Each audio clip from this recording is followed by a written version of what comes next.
इस वीडियो में हम लोग बात करेंगे क्लास 10th एंड 12th के जो भी बच्चे आप लोगों ने सीबीएसई बोर्ड से प्राइवेट कैंडिडेट के तरीके आपने फॉर्म फिल किया था, किसी भी कैटेगरी में फिल किया होगा, लाइक सेकंड कंपार्टमेंट इंप्रूवमेंट या फेलियर या एडिशनल सब्जेक्ट्स के लिए या पत्राचार विद्यालय से आपने अप्लाई किया था या दिल्ली के कोटा से अप्लाई किया है, तो आप लोग को पता है कि आज जो है सुप्रीम कोर्ट में हियरिंग हुई थी जिसमें 30-30-40 का रेगुलर स्टूडेंट्स के लिए सीबीएसई ने क्राइटेरिया रखा कि इस तरीके से हम मार्क्स देंगे। मतलब क्लास 10th का जो बेस्ट 3 सब्जेक्ट्स हैं उनके 30% मार्क्स लिए जाएंगे एंड क्लास 11th के 30% मार्क्स ले जाएंगे और क्लास 12th के 40% ले जाएगा जो प्री बोर्ड्स हुए हैं स्कूलों में।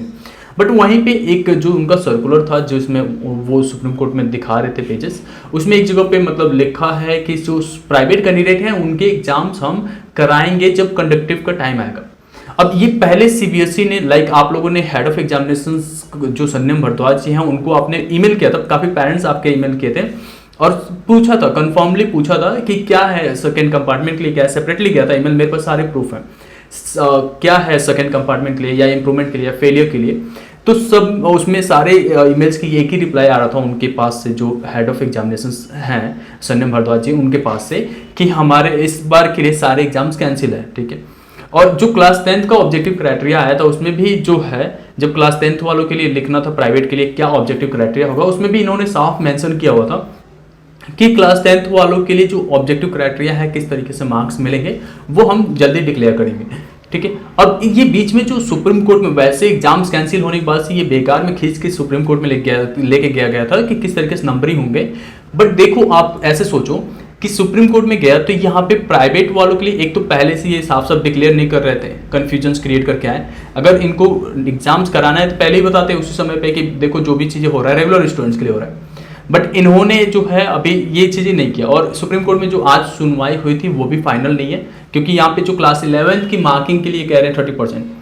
कोई भी स्टूडेंट जो क्लास 11th में, आप लोग भी रहे हो, मैं भी रहा हूँ, एंड जो ये सुनवाई करने के लिए जाते हैं जो सीबीएसई के मेंबर्स होते हैं वो सब 40-50 से ऊपर के एज में होते हैं, मतलब इनकी पढ़ाई 20 साल पहले कंप्लीट हो चुके हैं। एंड उस समय जो क्लास 11th में पढ़ाई होती थी वो तो बात की बात है, उनको क्या पता अभी क्या होता है। क्लास 11th में आप रेयरली, मतलब मैं जब था तो 200 के बैच में केवल 11 बच्चे पास हुए थे,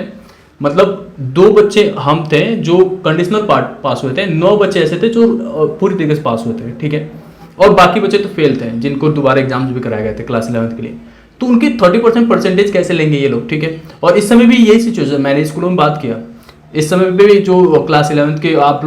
लोगों ने भी बताया कि जो क्लास 11th के स्टूडेंट्स हैं उनके मार्क्स वैसे ही हैं, आज भी उनके रिजल्ट्स भी नहीं मिलते, स्कूल रिजल्ट ही नहीं देता। जब बच्चा पास ही नहीं है तो रिजल्ट किस बेसिस पे आएगा। इस तरीके से देखा जाए तो जो क्लास 11th का है उसे तो कंसीडर करना मतलब सीबीएसई के लिए एक तरह से वो था, लाइक क्लास 11th को नहीं कंसीडर करना चाहिए था, क्लास 10th केवल एंड क्लास 12th के प्री बोर्ड्स को लेना चाहिए था। ठीक है, बट अब यहाँ पे सिचुएशन से एक फंसता है, जैसे कि जो सारे स्टेट बोर्ड हैं और जिन्होंने कैंसिल किया एग्जाम्स, वहाँ उनके प्री बोर्ड भी नहीं हुआ है, तो वो किस बेसिस पे एग्जाम्स दे रहे हैं, वो तो जनरल मार्किंग कर रहे हैं। तो सीबीएसई का जनरल मार्किंग नहीं दे सकता। जो बच्चे मान लो प्राइवेट है, पत्राचार है, वो पहली बार एग्जाम देने जा रहा है, उसका कोई रिकॉर्ड नहीं है सीबीएसई का, तो जनरल मार्किंग दो। अगर बच्चा खुश नहीं है उस मार्क्स से तो भाई दोबारा पार्टिसिपेट करके, एनआईएस बोर्ड भी ऐसे करता है, पिछली बार भी पास किया था, जनरल मार्किंग दिया था। तो सीबीएसई को क्या हो रहा है। और ये जो बीच में वैसे जो प्रूफ है मेरे पास, जो संयम भारद्वाज जी का मेल आया था और लाइक आप लोगों के पेरेंट्स ने और आप लोगों ने जो ईमेल किया था और उसके रिप्लाई आए हैं संयम भारद्वाज जी के तरफ से जो एग्जामिनेशन के हेड है, वो सारे ईमेल्स जो है उसके स्क्रीनशॉट में ट्विटर पे वो पोस्ट करने वाला हूँ। ठीक है, और पब्लिकली होगा, आप उसे रीट्वीट करोगे। ठीक है, मैं उस पर ट्विटर पे ट्वीट करूंगा उस पोस्ट को, एंड लाइक करना तो पड़ेगा यार, अभी ये सामने आना चाहिए, कोई ना कोई रिप्लाई फाइनली मिलना चाहिए हमारे लिए भी कि प्राइवेट का क्या है। ठीक है, तो जब मैं पोस्ट करूँ, लिंक आपको डिस्क्रिप्शन में मिलेगा भी और कमेंट्स में भी मिलेगा, तो वो ट्वीट को रीट्वीट आपको करना है, जो चीज़ें मैं पोस्ट कर रहा हूँ। ठीक है, अभी भी मैंने कर चुका हूँ और आपको अब से भी करना है। ठीक है, और रेगुलर ये चलता रहेगा। ठीक है,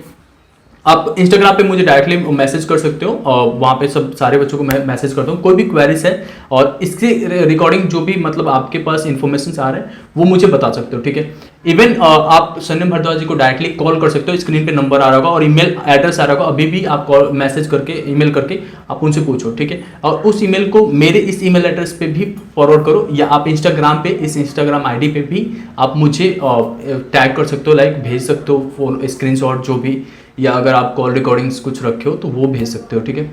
लेकिन अब इसे ऐसे नहीं, क्लियरली पूछना पड़ेगा कि फाइनल बताओ क्या है, क्योंकि अगर आपके एग्जाम्स ये कराना चाहते हैं तो एग्जाम्स कब कराएंगे, जब क्लास 12th का जो बच्चे सेटिस्फाइड नहीं है नाम नंबर से वो एग्जाम्स देने जाएंगे तब आपके एग्जाम्स होंगे। मतलब क्लास 12 के जो रिजल्ट्स आ रहे हैं वो जुलाई के लास्ट में आएंगे, मतलब मिड जुलाई के बाद आ रहा है, ठीक है। तो उधर रिजल्ट्स आएगा, तो उसके बाद से जुलाई के बाद से 10 दिन का फॉर्म के लिए, तो जून जुलाई अगस्त में ये फाइनल में एग्जाम्स कराने के सोचेंगे। सितंबर में आपके रिजल्ट आएंगे, तो आपके तो साल ऐसे ही खराब हो जाएगा, एग्जाम एडमिशन कहाँ ले पाओगे आप लोग। अब देखो जो सीबीएसई के सेकेंड कंपार्टमेंट के स्टूडेंट हैं वो लाइक आप लोगों ने एग्जाम्स दिया था, इनको पता है कि केवल एक सब्जेक्ट्स में आपके कंपार्टमेंट लगे, इसलिए आप एग्जाम्स में बैठने वाले थे। तो सिंपल सी बात है, उनके पास तो आपके लिए एवरेज मार्क्स उठाने का था और आप एक ही सब्जेक्ट के एग्जाम के लिए रुके हुए, तो आप उनको पता है कि आप प्रिपेयर्ड हो, तो आप तो इजीली पास कर जाते, फिर भी ये लोग आपको फंसा रहे हैं इधर। और पता नहीं इनके अंदर कौन से चोले, लाइक मैंने बताया आपको स्टेट बोर्ड में अभी कोई प्री बोर्ड्स नहीं हुए, स्टेट बोर्ड जो कैंसिल कर रहा है और ये जनरल मार्किंग दे रहे हैं, एनआईएस बोर्ड जनरल मार्किंग दे रहा है, तो सीबीएसई क्यों नहीं दे सकता प्राइवेट वालों को। तो और जो बच्चा मतलब लगता है उसे कि मैं डिजर्व ज़्यादा कर रहा था और कम मिला है, वो दोबारा एग्जाम दे देता। बट यहाँ पे ये लोग कन्फ्यूजन क्रिएट कर रहे हैं, लाइक एक इस तरीके से पैनिकिंग और डिप्रेशन ला रहे हैं स्टूडेंट्स के अंदर कि अब कुछ समझ नहीं आ रहा है। तो यार जो मैंने बताया आप लोगों को कि अभी तो मैं भी थोड़ा सा वैसे जो मैंने पढ़ा, ये तो अभी कंफर्म नहीं है न्यूज़, क्योंकि सीबीएसई की साइट पे नहीं आ रही है ये सब चीज़ें, और ये सुप्रीम कोर्ट में कुछ भी चलता रहता है, कभी फाइनल होगा कभी कैंसिल होगा, फाइनल होगा कैंसिल होगा, तो ये तो चलते ही रहेगा अभी।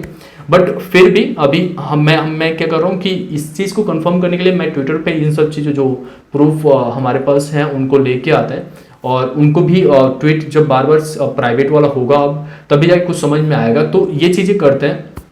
ठीक है। साथ साथ में अब मैं तो ये सोच के रिलैक्स हो रहा था कि लाइक अब आपके पास रिजल्ट्स आने हैं तो अब वीडियोस नहीं आएंगे, ठीक है। एंड अब मैं दूसरी चीज़ें प्लान करता हूँ दूसरे तरह के वीडियोस लाने के लिए, बट फिर से फंस गए हम यहीं पे, ठीक है। तो अभी आप लोग साथ जुड़े रहो और लाइक मैं आपको अपडेट देता रहूँगा कि किस तरीके का सिचुएशन चल रहा है और आपके एग्जाम्स के एक्यूरेटली क्या है, क्या क्या कहा जा रहा है, एक्चुअल में क्या होना है, एग्जाम्स कराएंगे ये, और कराएंगे भी तो कब कराएंगे, इन सब चीज़ों को देखते हैं। वैसे होना बिल्कुल नहीं चाहिए, क्योंकि आप लोग का जो है मार्किंग स्कीम, जैसे इंप्रूवमेंट वाले बच्चे हैं उनको पता है पिछली बार जो रिजल्ट है उससे ज़्यादा नंबर लाना था, इस बार इंप्रूवमेंट में है, बच्चा साल भर प्रिपेयर कर रहा है। और या जो दूसरे आप लोग सेकेंड कंपार्टमेंट है, आप भी आपके लिए भी है चीज़ें, जो फेलियर में 2-3 नंबर से फेल हुए थे या आप किसी वजह से फेल हुए थे, तो वो आराम से इनको नंबर दे के पास किया जा सकता था, बट फिर भी इन्होंने फंसा दिया है। अब आगे देखते हैं, बट अभी आपको ज़्यादा टेंशन नहीं लेना है, जो भी होगा यार बेस्ट होगा, ठीक है। तो टेंशन नहीं लो और कोशिश ये किया जाएगा कि आपके एग्जाम्स कैंसिल हो जाए। Thank you so much.